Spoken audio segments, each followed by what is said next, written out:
একটা সময় বুঝবেন পৃথিবীতে আপন বলতে আপনার কেউ নেই। নিজের রক্তের সম্পর্কগুলোও কোথায় আঘাত করতে হয় সেটা তারা খুব ভালো করে জানে। একটা বাসায় থেকেও তারা কম্পিটিশন লাগায় কে কত বেশি ভালো পারে। আসলে এই সমাজটা এখন কোন দিকে যাচ্ছে একদমই বলা যাচ্ছে না।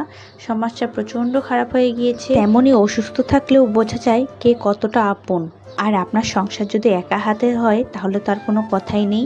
আপনিও সারাদিন অসুস্থ থাকলেও কেউ দেখার মতো থাকবে না। যতই অসুস্থ থাকুন না কেন নিজেরটা নিজেকেই করে খেতে হবে। সেরকমই একটা ভাবি, খুবই কাছের একটা মানুষ, আমার রক্তেরও কেউ না, প্রচণ্ড অসুস্থ হয়ে পড়েছিল। তাই ভাবছি একটু রান্না করে দিয়ে আসি, হয়তো বা 2 দিন চলে যাবে। তাই তাকে দেওয়ার জন্যই কিছু রান্না করেছিলাম। আর এই তো আমি তাকে তার বাসায় দিতে যাচ্ছি। জানি না কেমন আছে, বেশ কয়েকদিন হলো দেখা হয় না, অনেকটা অসুস্থ করে জানতে পেরেছি। তাই ভাবলাম একটু দেখে আসি আর একটু রান্না করে যাই, যদি তার 2 দিন রান্না করতে না হয়। আজ তাহলে এ পর্যন্তই। আল্লাহ হাফেজ।